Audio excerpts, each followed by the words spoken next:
This week on Crusie-in. This is his legacy. Going to be passed down to my son, who is now 16. A proud owner of this family heirloom that will be passed down for generations.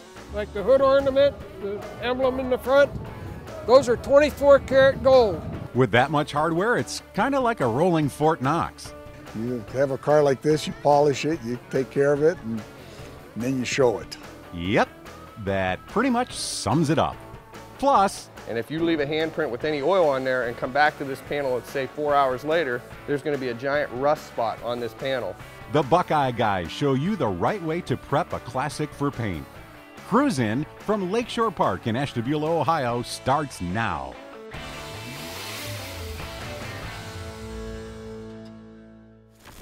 Hi everybody and welcome to Cruise-in. I'm Scott Miller and we're at Lakeshore Park in Ashtablua, Ohio on the shores of Lake Erie. It's a beautiful late summer day and once a year they have their annual rib burn up. That includes a car show, so let's go check it out.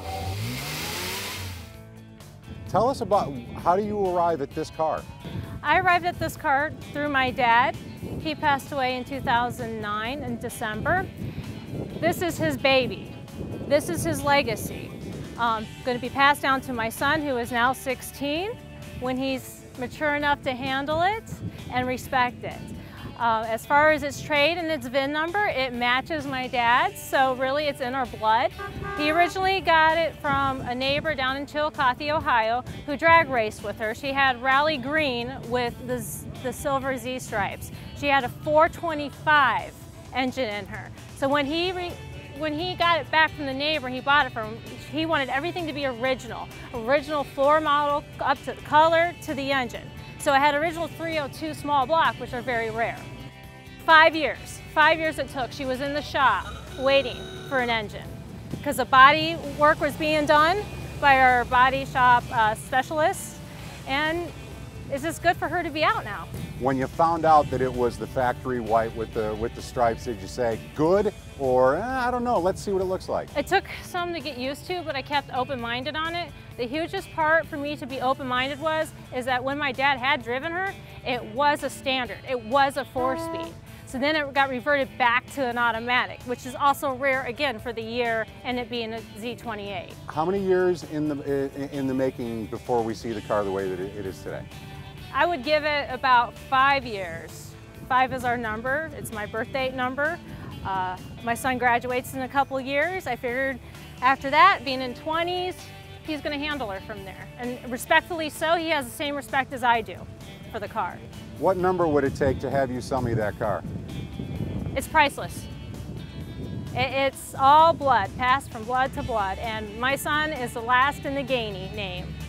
So he will bring it on to his family, and then hopefully from that family line, the tradition continues. When he graduates, this car is going to be close to 50 years old. Tricia, fantastic car. Thank you very much for being on Cruise-in. Thank you for giving me this opportunity. Ken, most of the time people see a Capri, they start thinking Mercury. We've got a Lincoln in front of us. That's right. It's very rare. 55, I believe this is the only one around in the area. In Ashtabula and Lake County, I have not seen another one. Now what drew you to the Capri? Well, when I got married, I had a 56 Lincoln Premier. And I hunted for one and I couldn't find one. And this one come up for sale. And I bought it and I took it apart, tore it all apart, went through the whole thing. It was all apart for 6 years before I got it back on the road. What condition was the car in when you got it?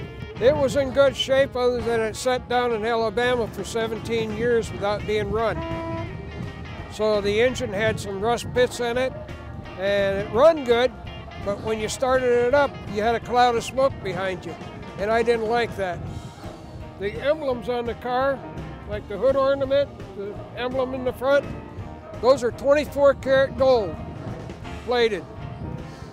And in perfect condition? A little cleanup, it's ready to go. Any other? I had all new interior put in it, new floor mats, so the whole thing inside was all redone. How's the car go now? Runs good. What's the future of the car? It'll go on to my son's. And was the car originally black? It was originally black. It's about 20 years old since the restoration, it's getting ready for a paint job. It looks fantastic, and we appreciate you being on with us. You're welcome. Well, there's a lot of great cars still to come. We'll take a quick break, have some ribs. It is a rib burn-off. There's more coming up on Cruise-In. From project to pride and joy, the restoration specialists at Buckeye Classic Car Restoration can make your dreams come true. Our master body, paint, and mechanical technicians have over 100 years of experience. They do research, can communicate every detail of the restoration process, and their restorations win big-time awards. Buckeye Classic Car Restoration cars have been winning awards since 2001. Let the restoration specialists at Buckeye Classic Car Restoration turn your project into an award winner. Now, back to Lakeshore Park on Cruise-In. 1937 Ford Coupe. We've got a 1946 Ventura Model 100 trailer. Yes. Tell us about this combination that we're looking at here. All right, my husband built this 11 years ago. It took him 5 years to do it. It's been on the road for 11 years. He took it apart, fender to fender, engine, you name it, he did it. Got a little Ford love underneath the hood. He likes his 289 engine to go with the Ford. He doesn't believe in Chevy engine in a Ford. And the trailer. A trailer is a 1946 Ventura. My daughter-in-law gave it to us about maybe 8-9 years ago. It sat out in the woods until my husband and I decided we want to restore it. And we restore it to what we think it should be. Has a manufacturer tag on the back. Yes. I mean, that's original. That is original, 69 years old. What's the significance of the coal miner? The coal miner is from the family. We all was coal mine family, and so he decided to go with coal mine. Coal miner picture, so we can put it on the mural on the back of the camper. And on here, that is my mother is a coal miner, is his mother. So she was raised, and he was raised up in a coal mine camp. And there's a hat hanging on the passenger side. That's the one he wears at all car shows. That's the one I can spot him anywhere in a car show. When he wander off from me, I can spot him. So when you decide to go out, you say the trailer has to go, or do you take the car out by itself sometimes? I take the car out by itself. I don't take the trailer all the time because it's harder to travel with the trailer unless I have my son help me, because it's backing it up. It scares me. Well, you certainly have been the talk of this show, the combination of the car and the trailer. We want to thank you for being on Cruise-In. Thank you. Tell us about this GTO, and we don't see a lot of Judge cars. Well, they were produced midway through 1969, and they had them in 1970 and halfway through 71. And they were a special edition Pontiac that they'd come out with. Had a lot to do with Rowan and Martin show, Here Comes the Judge. They based a lot of it on that. And John DeLorean, it was one of his pet projects that he had come up with. The Judge package came with a ram air motor in it. It had no trim rings on it. It had the decals, the Judge emblem, an emblem on the glove box, and a 60-inch airfoil. What made you decide this is something I gotta have and I gotta take it out and show people? Well, I grew up in a Pontiac dealership. My grandfather started it. My dad has the Pontiac dealership. I always was around Pontiac since I was born, so basically the Pontiac's in my blood. This particular car, how did you get it, and what condition was it in when you got it? Well, I bought the car in West Virginia, and that was on my 40th birthday, which was several years ago. We've had it to the GTO Nationals, several major Pontiac shows like at Norwalk, plus the GTO Nationals, the Pontiac Oakland Club International. We've had it to all those shows. And we've gotten gold. We've gotten gold and all that. And we've done really well with the car. It's a real nice car. How long did it take you? Pretty much about 6 months to a year. I did all my own work on it. My body shop manager painted it. I did all my own mechanical work. Do you have a lot of guys that were working around the car that kind of wanted to help? Well, my son helped me a little bit, and no, not really. Most of it I just as soon do myself. I'd prefer to do it myself. It was a great adventure. It's helped me on the next couple that I did. Learning from each process gets a little easier the next time. And you want to go a little further the next time, too. So when you were looking for the car, because some people could make a judge claim, you grab the VIN and you know how to do the research and instantaneously say, okay, this was a judge car. Right. Fortunately, Pontiac has a company that they work, it's not Pontiac, but it's a company called Pontiac Historic Service.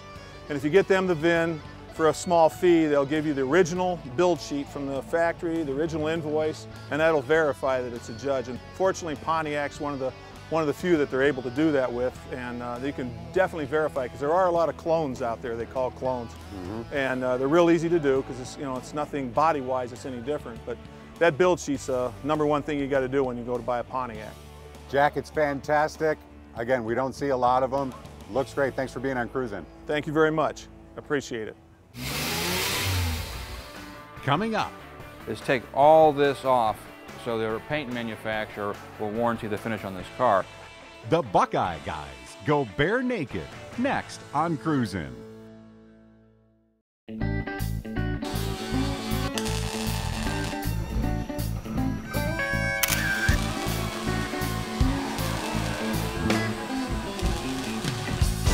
Welcome to this week's edition of Cruising with the Buckeye Guys. Today, we're going to do block sanding and stripping a car to bare steel. I have Jason and I have Sean here who's going to show you guys how to do it at home. It's a very difficult process, probably the most critical part to your restoration project or your paint job. What we have here in front of us is a car that's been stripped media blasted to bare steel. What we're going to do is to run a DA over it to get it all clean. We'll wax and grease, remove everything, get the surface clean, and put an epoxy primer. The reason we use epoxy primer is on etch primers, body fillers are not compatible with them. I'm standing in front of a 67 Mustang here that's in bare steel. The reason why we go to bare steel on any restoration project, the stuff comes from overseas, the steel, and it's either a black E-coat or a silver weld-through primer. Overseas, the product is stamped, and then once they stamp the process, the sheet metal, and form it, it sits outside for a long time before it goes to the paint process line. And they're E-coating over steel or rust, or E-coating over any imperfections that show up, or the weld-through primer. So what we have to do is take all this off so the paint manufacturer will warranty the finish on this car. And what was been done here, the media it's gone to media blast, and media blast people, they won't sandblast the roof or they won't sandblast the deck lid or the hood. Reason being so it'll warp if it's done. And now what we're going to do is this will be all fully cleaned and go to epoxy. What we're going to do now is we're going to prep this deck lid for paint with the first step of removing the E-coat that comes from the manufacturer. As you can see, it does have some bird droppings on it. What we're going to do is we're going to take this DA. This is a dual action sander. We're going to put an 80 grit paper on there, and what this does is it spins as well as oscillates. So when you're sanding this material, it's given 3 to 4 different ways that this is sanding all at the same time, so it helps remove that material and keep that surface smoother. So we'll give you a quick show on how this goes.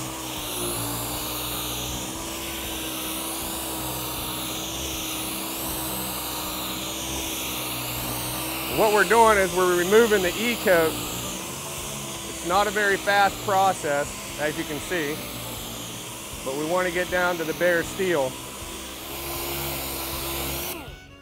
Okay, as you can see, we're hitting bare steel now, and if you guys notice, I have rubber gloves on my hands, and the reason for that being is anytime you're touching raw steel, there's oils and all kinds of other contaminants that can be in your hand that will contaminate this steel. And if you leave a handprint with any oil on there and come back to this panel, let's say 4 hours later, there's going to be a giant rust spot on this panel. And we definitely don't want that, because now we have to go back to the 80 or even a 36 grade sandpaper to get that rust spot out. And then we have to start the whole process over again. So basically you're kind of working against yourself if that happens. So once we get to the bare metal here, as you can see, I have a small spot started. We're gonna do the 80 grit, and then once we're done with the 80 grit, we're gonna M600 this. And what that M600 is a chemical made by Sickens. And basically what this stuff does is a degreaser and contaminant remover. So once we M600 this section here, it's just a small section for an example, but this is now ready for an E-coat or a primer. This hood is almost completely stripped except for the vent areas here, which I will have to do by hand. The next process now is going to be the M600, which is a chemical, again, made by one of our paint products. And it's going to remove all of the contaminants here in this paint and get that dust, the oil, and all that stuff. As you can see, just that little bit. We're going to do another little spot here, and we'll just show you just this small area here around this vent. You can see how much contaminant that I'm getting off of it, just this small section of the hood of this car, and we definitely don't want that in our paint. Today I'm going to be finish blocking this top of this door here. What it has on it is a high solids primer. All the body work's done, and there's a guide coat over top of the primer. The guide coat's so that you can see any low spots or any deep scratches that are still left in the bodywork. And all the guide coat really is a flat black spray paint. You just spray it on there lightly. We actually buy something called guide coat. You could use regular spray paint though, most people do. What I have is 2 blocks that I use pretty much for everything. Doesn't matter the brand, it just matters that they're flat and smooth. The sandpaper I have on them it's Norton 320. This isn't going to be the finished block. There's one more sanding step after this, which will probably be 600 or 800 grit sandpaper. But what you do with blocking, you always want to block in an X pattern. If you sand up and down like this, you're going to get a low spot there. So if you go ahead and you sand, you block over the panel.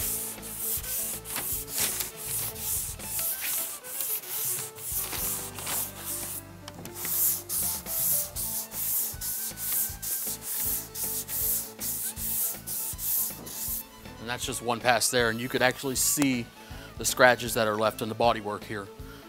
What you want to do, you want to block until all of the guide coat's gone. You don't want to hit bare metal though, because then you'll have to reprime and do it all over again.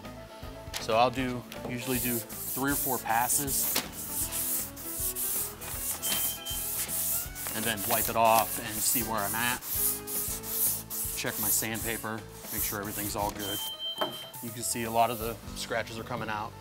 The primer that's on it here is it's a high build, I believe epoxy primer. And it fills in those scratches real well and low spots and all that stuff. Now the reason for going 2 different directions with the X pattern is if you continuously go in one direction, eventually your sandpaper is going to stop cutting. If you do the X pattern like I'm doing, it keeps the material easier to cut. The reason for final blocking is so that to ensure a straight panel. A lot of places, or a lot of people, will only block the car once or twice. We usually end up blocking the car 3 to 4 times, just to make sure that they're perfectly straight. There's nothing worse than seeing a car that just got done and it's wavy and just looks bad. Hopefully everyone at home enjoyed watching Cruising with the Buckeye guys today. As you can see, we do a lot here at Buckeye Classic Car Restoration. Is always make sure when you don't know what to do, bring your car to a professional restoration shop like ours.